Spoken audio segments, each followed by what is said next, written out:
Hello बच्चों, कैसे हैं आप सब। स्वागत है आपका एसआर फ्यूचर एकेडमी में। और आज हम बात करने वाले हैं उस टॉपिक के बारे में जिसका बच्चों को बहुत बेसब्री से इंतजार है। और ये टॉपिक है आपका एनवीएस क्लास 6 2023, मतलब जवाहर नवोदय विद्यालय के जो कक्षा 6 के फॉर्म भरे जाते हैं ऑनलाइन, वो कब तक आएंगे और उसका एग्जाम कब होगा, रिजल्ट कब आएगा, ये सब चीजें इनका बहुत बच्चों को बेसब्री से इंतजार है। और जाहिर भी है क्योंकि इस टाइम तक नॉर्मली जवाहर नवोदय विद्यालय के फॉर्म जो ऑनलाइन भरे जाते हैं वो आ जाते हैं, लेकिन इस साल अभी तक नहीं आए हैं। चलिए देख लेते हैं आज मैं बच्चों का किस किस बिंदुओं पर कंफ्यूजन दूर करने वाला हूं। ऑनलाइन फॉर्म डेट के बारे में बात करेंगे, कितने दिन तक एग्जाम जो फॉर्म भरवाए जाते हैं वो कब तक भरवाए जाएंगे, मतलब कितना टाइम दिया जाता है बीच में, एग्जाम कब होगा, रिजल्ट कब आता है, सिलेबस क्या होगा, साथ ही साथ बात करेंगे। और कुछ बच्चों को डिस्कशन रहता है, कुछ बच्चों का कंफ्यूजन रहता है कि एज क्या होगी, तो उस एज के बारे में भी बात करेंगे। चलिए वक्त जाया न करते हुए शुरू करते हैं आज की वीडियो। मैं बच्चों आपको बता दूं, ये जानकारी बिल्कुल नहीं है और अगर आप किसी भी तरह की लेटेस्ट न्यूज चाहते हो तो हमारे चैनल को सब्सक्राइब करके हमसे जुड़ जाइए, साथ ही साथ बेल आइकन को भी जरूर दबा दीजिए, ठीक है। चलिए बात करते हैं ऑनलाइन फॉर्म के बारे में। तो बच्चों ऑनलाइन जो फॉर्म है वो लगभग अक्टूबर में आ जाते हैं, लेकिन अक्टूबर इस टाइम खत्म होने को है, अभी तक फॉर्म नहीं आए हैं। तो जहां तक मेरा मानना है ऑनलाइन फॉर्म आपके आने ही वाले हैं, या तो आपके फॉर्म इस महीने के लास्ट में आ जाएं या नवंबर के शुरू में आ जाएं। तो आप ये मान के चलिए कि हम मान लेते हैं नवंबर के फर्स्ट वीक में आपके फॉर्म आ जाएंगे, तो आप नवंबर मान के चल सकते हैं। तो यहाँ पे ध्यान रखें, ऐसे मान के चल सकते हैं कि नवंबर के जो आपके फॉर्म है फर्स्ट वीक में आ जाएंगे, ठीक है। तो नवंबर के फर्स्ट वीक में आपके जो एग्जाम फॉर्म है वो ऑनलाइन भराए जाने शुरू हो जाएंगे। तो आप बिल्कुल भी चिंता ना करें, फॉर्म आने ही वाले हैं, या तो अक्टूबर के लास्ट में आ जाए या नवंबर के फर्स्ट वीक तक आपके फॉर्म आ जाए।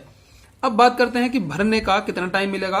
तो जनरली भरने का जो आपको मिलता है वो कम से कम 1 महीना तो मिलेगा ही मिलेगा। 1 महीना ये कम से कम है, लेकिन बच्चों मैं बता दूं, जहां तक मैंने देखा है पिछले कई सालों में 1 से ज्यादा महीना भी मिलता है, मतलब 1 से लेके 1.5 महीने तक की बात कर सकते हैं। 1 से लेके 1.5 मंथ की बात आप कर सकते हैं। तो आपको 1 से लेके 1.5 मंथ भरने के लिए पूरा मिलेगा, 1 से लेके 1.5 मंथ। तो आप बिल्कुल भी चिंता ना करें, अगर आपके किसी भी कागज में कोई दिक्कत है तो आप उस कागज को कंप्लीट कर ले, उन डॉक्यूमेंट को कंप्लीट कर ले, आपको 1 से 1.5 महीने का टाइम पूरा मिलने वाला है।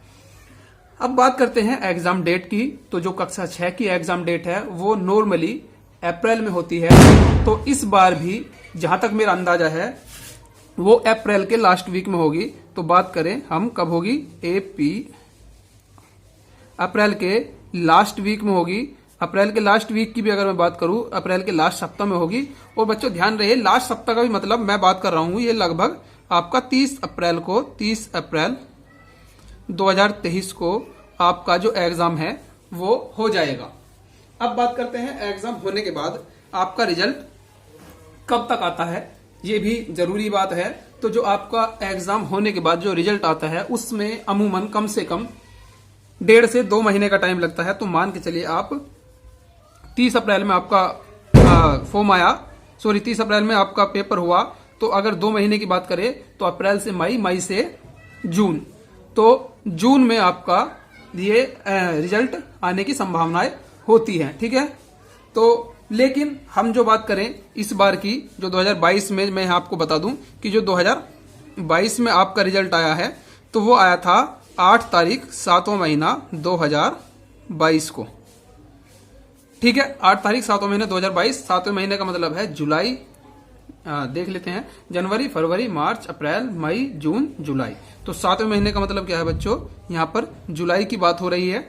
तो देखिए आप कितना वक्त कितना लगा, आपका मई चला गया, जून चला गया, जुलाई में आपका रिजल्ट आया, तो कम से कम 2 महीने लगे। तो आप यहां भी कम से कम 1.5 से 2 महीने मान के चल सकते हैं, कम से कम 1.5 से 2 महीने। तो लगभग कम से कम 2 महीने आप मान के चले, बिना वजह के आप इतना इंतजार मतलब आपको करना ही पड़ेगा कि 2 महीने बाद इसका रिजल्ट आ जाता है। लगभग 2 महीने, कुछ दिन आगे पीछे हो सकते हैं, लेकिन लगभग 2 महीने आपको इंतजार करना पड़ता है। अब बात करें बच्चों की कि फॉर्म भी भर दिया आपने, सब चीज आपकी क्लियर हो गई, लेकिन आप पढ़ने लगे और आपको सिलेबस नहीं पता है। तो सिलेबस के बारे में बात करते हैं। तो सिलेबस में इसका 100 नंबर का पेपर होता है, 100 नंबर का पेपर होगा। 100 नंबर में आपके 3 सेक्शन पूछे जाएंगे, 3 section. Number 1 Hindi, number 2 reasoning, ठीक है, और नंबर 3 मैथ। ध्यान से देखना। अब आपको बता दें कि जो रीजनिंग है वो 50 नंबर की होगी, हिंदी आपकी 25 नंबर की होगी और मैथ भी आपका 25 नंबर का होगा, ठीक है।